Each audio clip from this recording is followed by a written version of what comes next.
Bonjour à tous, bienvenue sur cette critique littéraire de la plume de Poudlard. Aujourd'hui, on va vous parler d'un bouquin qu'on a reçu, qui a été envoyé par nos amis espagnols. Et ce livre est très particulier parce que ce n'est pas un livre qu'on lit comme un livre traditionnel. Et déjà, rien que le nom de ce livre, je vais vous le dire, parce que c'est un livre tout mignon. Ça déchire. Mais le titre, c'est Détruis cet Horcrux. Donc du coup, dans ce livre-là, vous allez pouvoir retrouver pas mal de choses assez intéressantes puisque c'est, comment on pourrait dire... C'est un livre, je sais pas, pour moi, ça te soigne, on va dire. Ça te soigne parce que ça focalise l'attention sur des émotions. Donc, à travers des activités. Donc, on va, à travers le jeu, en fait, arriver à te soigner certains aspects de ton caractère que t'aimes pas. Mais je vous expliquerai après, parce que Mika, il a pas trop... On vous expliquera pourquoi. Alors, moi, je l'ai feuilleté un peu. Ce qui est drôle, c'est que dans ce livre-là, on va vous basculer sur la caméra pour que vous puissiez le voir en gros plan. Du coup, sur ce livre-là, c'est pas une histoire qu'on vous raconte. C'est, comme l'a dit Giacomo, c'est des activités. Voilà, c'est des activités que tu dois faire pour détruire ton Horcrux. Cet Horcrux. Donc, ton Horcrux, ça peut être plein de choses. Voilà, ça peut être des pensées négatives.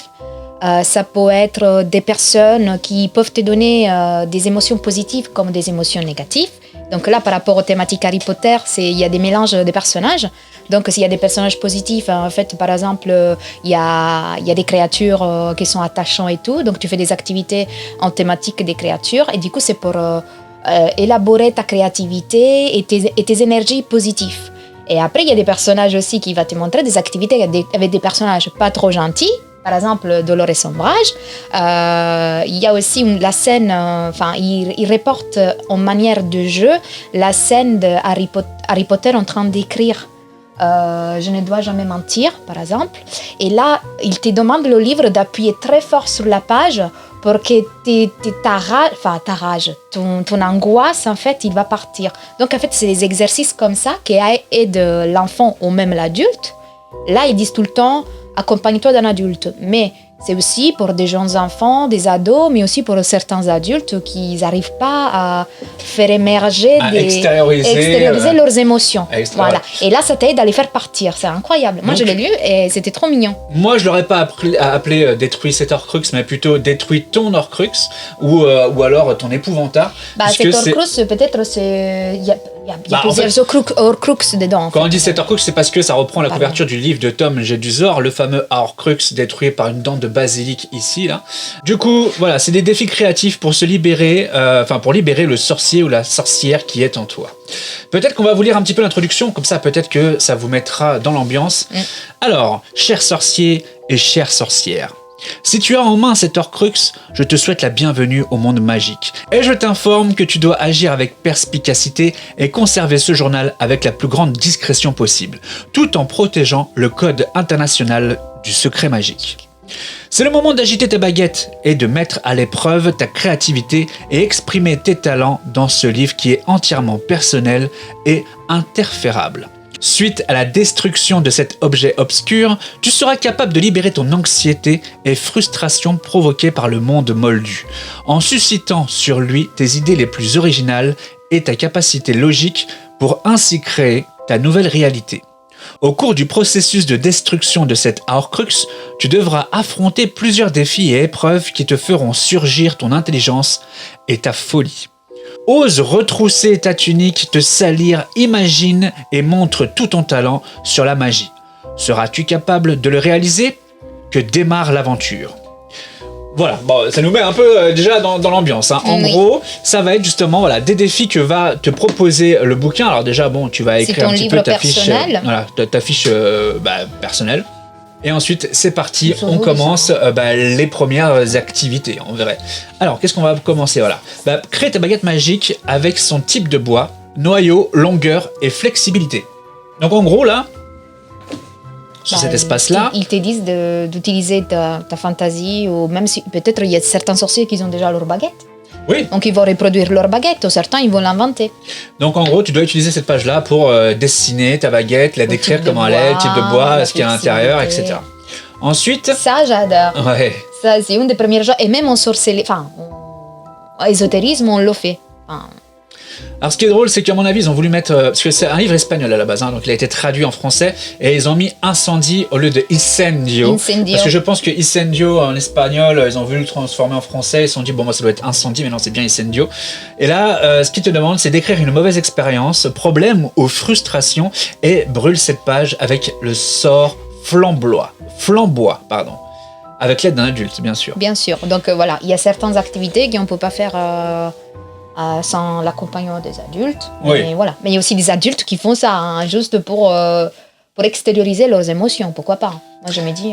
Là, il te dit en gros de prendre ton crayon et de montrer comment tu es compétent en Quidditch en perforant les pages du livre dans les trous des anneaux de Quidditch à l'aide d'un crayon ou d'un stylo. Ensuite, il te dit de dessiner dans ce rappel-tout quelque chose que tu as oublié de faire aujourd'hui. Est-ce que tu veux continuer un peu, à nous dire un petit peu ce que je vais choisir certains qui, moi, ça m'a plu. Par exemple, celle-là, elle est trop mignonne. Et ça, c'est trop bien parce que les enfants, par exemple, ma petite elfe de maison, la plus grande que j'ai, elle aurait trop aimé faire ça, à mon avis. Parce que quand on se balade, il ramasse tout ce qu'il y a par terre. Donc, ça peut être des feuilles ou autre. Mais là, à mon avis, il va trop s'amuser à ramasser les feuilles parce que là, il demande colle des feuilles d'arbres ou autres plantes que tu trouves dans la botanique à propos de cette mandragore. Donc, et il va coller les feuilles sur la mandragore pour lui faire son feuillant, ses cheveux. Ah, ok, trop cool. Ouais, et le truc un peu plus ludique, voilà. Donc, représente dans ce miroir du reset tes souhaits les plus chers. Oui. Voilà, donc par exemple, si t'as ton meilleur ami, tes parents, tu les dessines dedans. Ça, c'est rigolo. Colle des coupures de petits chats pour décorer le bureau de Dolores Ombrage. Ouais, c'est rigolo. Donc là, du coup, voilà, tu refais un peu le bureau de Dolores Ombrage. Et c'est comme ça dans tout le bouquin. Oui. Du coup... la photo, là. Là, il faut coller la photo de la personne que l'on est le plus. Bon, c'est vraiment un journal un peu comme un journal intime, hein, en vérité. C'est un journal et en même temps, il emprunte beaucoup de scènes d'Harry Potter ou beaucoup de personnages. Et en fait, il les transforme pour que ça devienne en fait une thématique de recueil émotionnel, on va dire. Parce que là, tu vas réfléchir sur cette scène ou sur cette personnage en particulier. Et là, il s'adapte et il te trouve en fait un exercice à faire sur ça pour que toi, tu te développes de l'intérieur, en fait. Tu peux rectifier des aspects de ton caractère, réfléchir à qu'est-ce que tu détestes ou à qu'est-ce que tu aimes. En fait, ça permet la concentration pour certaines personnes, réfléchir sur ces aspects des vies, des amitiés, de l'amour, de la famille, plein de sentiments, quoi. Ouais, j'aime beaucoup l'idée. Hein. L'idée, j'aime beaucoup l'idée. Moi, j'aime bien. Parce que c'est rigolo, à travers le jeu. Voilà, c'est à travers le jeu où tu peux, du coup, extérioriser, voilà, comme on l'a dit au début, tes sentiments, tes émotions. Et pour le coup, c'est bien pensé. Et donc... On va parler des auteurs. Oui, justement, oui. Alors, de qui est ce livre? Ce livre, donc, on vous l'a dit, il est par 2 auteurs espagnols. Est-ce que tu peux, du coup, me dire les noms? Juan Carlos Quiros et Manu Higuino. Donc ce livre-là, on peut le trouver directement sur Amazon. Il a été autoproduit, donc vous pouvez le trouver à quel prix? 9,99 €. Pour le coup, c'est vraiment donné, hein, franchement. Oui. Et du coup, il est disponible dès maintenant, donc n'hésitez pas. Et si vous souhaitez vous en procurer un, mais que vous n'avez pas le budget pour ça, bonne nouvelle pour vous, puisque la Plume de Poudlard, en partenariat justement avec ces 2 auteurs, vont vous faire remporter des exemplaires de ce livre, Détruit cet Horcrux. Voilà, c'est tout pour nous, c'est tout pour cette critique littéraire. J'allais dire test produit, mais c'est un peu un mélange des deux.